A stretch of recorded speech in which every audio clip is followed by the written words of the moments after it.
दैनिक Chhattisgarh channel देखना शुरू कर चुके हैं आप और छत्तीसगढ़ प्रदेश की आज की तमाम सभी महत्वपूर्ण बड़ी खबरों की शुरुआत जय जोहार और नमस्कार के साथ। रायपुर में बारिश की वजह से डायरिया फैल चुका है, जिसमें 25 से ज़्यादा बच्चे बीमार हो गए। बच्चे और गर्भवती महिलाएं भी इसकी चपेट में हो गई हैं, जबकि दूषित पानी की वजह से बीमारी की आशंकाएं बताई जा रही है। राजधानी रायपुर के लाभांडी इलाके में 25 से ज़्यादा लोग डायरिया की चपेट में आ चुके हैं, जबकि बीमार लोगों में 6 महीने का बच्चा, गर्भवती महिला और बुजुर्ग भी शामिल है। स्वास्थ्य विभाग की टीम ने शिकायत मिलने के बाद लोगों को अस्पताल में भर्ती कराया है। प्रधानमंत्री आवास कॉलोनी में डायरिया फैल चुका है और इसके बाद स्वास्थ्य विभाग ने एम्बुलेंस भेजी है। साथ ही मौके पर अधिकारियों की ड्यूटी भी लगा दी गई है। स्वास्थ्य विभाग शिविर लगाकर अब लोगों की जांच कर रहा है। रायपुर के सीएमएचओ डॉक्टर मिथिलेश चौधरी ने बताया कि 11 से अधिक मरीजों को इलाज के लिए मेकाहारा में अस्पताल में भर्ती कराया गया है, जबकि कलेक्टर के निर्देश पर स्वास्थ्य केंद्र को अस्पताल में तब्दील कर दिया गया है, जहां स्वास्थ्य विभाग का अमला लगा हुआ है ताकि पास में ही लोगों को इलाज देने की व्यवस्था कराई जा सके।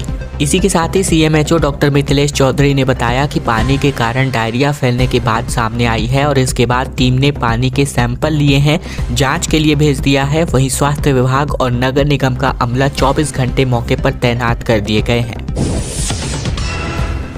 मुख्यमंत्री कन्या विवाह योजना में थोड़ा फेरबदल किया जा रहा है। दरअसल बात करें तो 1 अप्रैल से ये योजना में थोड़ा फेरबदल होने जा रहा है। छत्तीसगढ़ में मुख्यमंत्री कन्या विवाह योजना अंतर्गत प्रति कन्या विवाह हेतु निर्धारित 50,000 रुपये में व्यय के मापदंड में परिवर्तन करते हुए योजना पर व्यय का संशोधित मापदंड तैयार किया गया है, जिसमें अब 21,000 नहीं बल्कि 35,000 रुपये की राशि वधु के बैंक खाते में दी जाएगी। वहीं 7,000 रुपये उपहार सामग्री पर व्यय और 8,000 रुपये विवाह आयोजन व्यवस्था एवं परिवहन पर व्यय किया जाएगा। ये आदेश आगामी वर्ष 2024-25 यानी कि 1 अप्रैल 2024 से लागू हो जाएगी। उल्लेखनीय हो कि पहले वधु के खाते में 21,000 रुपये की राशि का भुगतान किया जाता था और 15,000 रुपये की भार सामग्री, जिसमें बर्तन, एक सिंगल बेड, गद्दा और एक छोटी अलमारी इत्यादि दिया जाता था। लेकिन अब 35,000 रुपये की राशि वधु के खाते में डायरेक्ट जाने वाली है।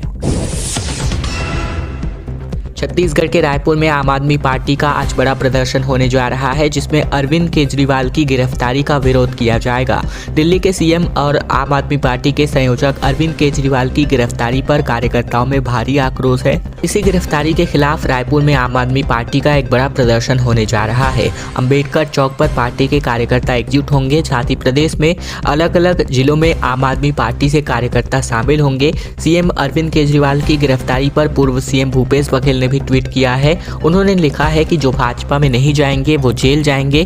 तानाशाही चरम पर है, सनद रहे अहंकार ईश्वर का भोजन है। हम सब तानाशाही के विरुद्ध एकजुट हैं। 21 करोड़ के मिनी स्टेडियम की सौगात जून माह से मिलने जा रही है, जहां बिलासपुर के मल्टीपर्पज स्कूल के वीआईपी लाउंज से क्रिकेट और फुटबॉल और साथ ही बैडमिंटन का नज़ारा देखा जा सकता है।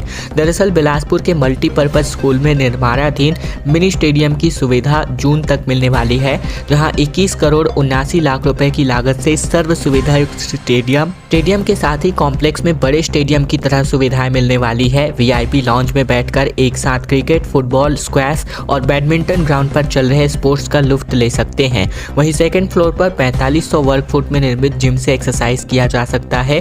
ओपन और इंडोर गेम्स को भी देखा जा सकता है। साथ ही बिलासपुर स्मार्ट सिटी लिमिटेड ने पुराने अनुभव से सबक लेते हुए स्टेडियम सहित 84 प्रोजेक्ट के बेहतर संचालन के लिए PPP मोड पर ठेका देने की प्रक्रिया शुरू कर दी है। जिन प्रोजेक्ट्स में स्कूल कॉलेज की कमेटियां शामिल करके सुविधाओं को संचालित किया जा सकता है, वहां समितियों का सहारा लिया जाएगा। स्मार्ट सिटी के MD और CEO का अमित कुमार का कहना है कि निर्मित सुविधाओं का वर्षों तक लाभ मिलता रहे, इस उद्देश्य से केंद्र सरकार में रखकर कार्य किया जा रहा है। छत्तीसगढ़ में IT का छापा पड़ा है, जहां रायपुर और राजनांदगांव में जमीन और रियल एस्टेट के कारोबारियों के ठिकानों पर छापेमारी की गई है। रायपुर और राजनांदगांव जिले में IT की टीम ने छापा मारा है और ये कार्यवाही जमीन और रियल एस्टेट कारोबारियों के ठिकाने में की जा रही है। मिली जानकारी के मुताबिक बात करें तो राजधानी रायपुर के रियल एस्टेट कारोबारी चंदू अग्रवाल उर्फ चंदू दाऊ के ठिकानों पर इनकम टैक्स डिपार्टमेंट की टीम जांच कर रही है। राजनांदगांव में जमीन कारोबारी संजय शर्मा के ठिकानों पर जांच जारी है। रायपुर के कटोरा तालाब, अमलीडीह, देवेंद्र नगर में टीम के दस्तावेजों को खंगाल रही है। साथ ही फाइनेंस कारोबारी प्रकाश लुनिया के ठिकानों पर भी IT की कार्यवाही हो रही है। राजनांदगांव सर्किट हाउस रोड स्थित संजय शर्मा के यहाँ सुबह तकरीबन 10 बजे ED की रेड पड़ी है। साथ ही 4 गाड़ियों में सवार होकर इनकम टैक्स के अधिकारी पहुंचे। साथ ही 5.5 घंटे से मकान में जांच पड़ताल जारी है। भूमाफिया संजय शर्मा का जमीन का सबसे बड़ा काम है और बहुत लंबे समय से ब्याज का कारोबार भी है। शहर में कई जगह बड़े बड़े कॉम्प्लेक्स और मकान किराए में दिए गए हैं। संभावना जताई जा रही है कि बहुत बड़ी रकम की जब्ती भी की जा सकती है। मोदी की तस्वीर वाले थैले में सरकारी राशन बांटा गया, जहां पूर्व CM भूपेश बघेल ने ट्वीट करके इस वीडियो को जारी किया। कहा, राजनांदगांव में आचार संहिता का खुला उल्लंघन हो रहा है।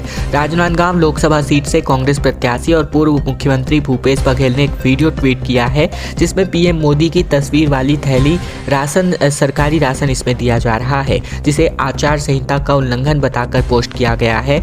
मामला भर्रे गाँव सरगी गाँव का है। इस वीडियो पर कड़ी आपत्ति जताते हुए भूपेश बघेल ने कहा कि छत्तीसगढ़ में इस प्रकार की राशन दुकानों से थैली में प्रधानमंत्री की फोटो के साथ राशन देकर चुनाव आचार संहिता का खुला उल्लंघन हो रहा है। इसकी किसने छूट दे रखी है? तत्काल इस पर रोक लगनी चाहिए। उन्होंने ट्वीट करके लिखा कि अभी मैं जनसंपर्क के लिए जाते हुए राजनांदगांव विधानसभा के भर्रे गाँव से गुजर रहा था तो देखा कि यहाँ के राशन दुकान पर नरेंद्र मोदी की तस्वीर वाले थैले में राशन बांटा जा रहा है। पता चला कि ये केवल राजनांदगांव में ही नहीं बल्कि पूरे देश में हो रहा है। गर्मी की बारिश में किसानों की मेहनत धुल गई है। ओलावृष्टि की वजह से गेहूं, चना और टमाटर की फसलों को काफ़ी नुकसान पहुंचा है। दरअसल गर्मी की बेमौसम बारिश ने किसानों की मेहनत पर पानी फेर दिया है। पिछले 4 दिनों से हो रही बेमौसम बारिश, ओलावृष्टि की वजह से फसलों को काफ़ी नुकसान पहुंचा है। किसान खराब हुई फसलों को लेकर काफ़ी हताश भी हैं। साथ ही साथ बारिश की वजह से गेहूँ, चना, अरहर, टमाटर, सरसों सहित अन्य फसलों को काफ़ी नुकसान पहुँचा है। लगातार हो रही बारिश की वजह से तापमान में भी गिरावट आई है। वहीं 4 दिनों के अंदर 40 मिलीमीटर से अधिक की बारिश हो गई है। गौरतलब है कि 15 मार्च के बाद रबी फसल पकने लगता है और अप्रैल शुरू होते ही फसल पककर तैयार हो जाता है। वहीं पिछले 4 दिनों से मार्च महीने में सावन जैसी बारिश हो रही है। लगातार हो रही बारिश और ओलावृष्टि की वजह से फसलों को काफ़ी नुकसान पहुंचा है। बेमौसम बारिश ने किसानों की कमर तोड़ दी है। मौसम विज्ञान विभाग के अनुसार पश्चिमी विक्षोभ के प्रभाव का असर सरगुजा संभाग में ज़्यादा देखा जा रहा है। 4 दिनों से रुक रुक कर बारिश की वजह से दौरान तेज हवा भी चली और इस दौरान मौसम काफ़ी शुष्क हो गया, जिसकी वजह से अधिकतम तापमान 24 जबकि न्यूनतम तापमान 14 डिग्री सेल्सियस दर्ज किया गया।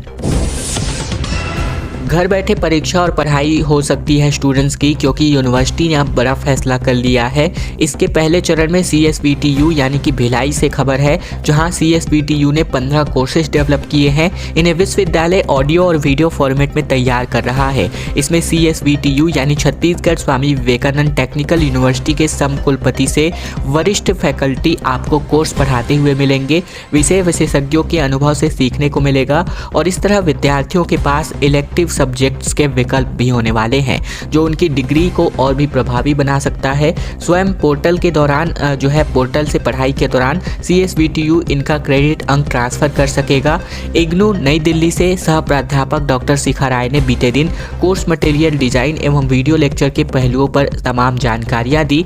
वहीं बात करें तो स्वयं पोर्टल के जरिए पढ़ाई करने वाले विद्यार्थियों की परीक्षाएं विश्वविद्यालय नहीं देगा, बल्कि इनकी व्यवस्था पोर्टल खुद कराएगा। परीक्षा ऑनलाइन या ऑफलाइन दोनों ही मोड पर हो सकती हैं। अब छत्तीसगढ़ के छात्रों को एक और नई सुविधा के रूप में ये तमाम सुविधा मिलने वाला है।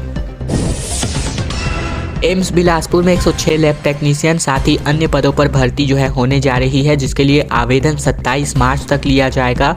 दरअसल बात करें तो बेसिल द्वारा एम्स बिलासपुर के लिए निकाली गई लैब टेक्नीशियन और अन्य पदों की भर्ती के लिए आवेदन के इच्छुक उम्मीदवार कंपनी की आधिकारिक वेबसाइट becil.com पर एक्टिव लिंक या नीचे दिए गए लिंक डायरेक्ट लिंक के माध्यम से संबंधित एप्लीकेशन पेज पर जाकर अप्लाई कर सकते हैं, जिसके लिए आवेदन की आखिरी तारीख 27 मार्च निर्धारित की गई है।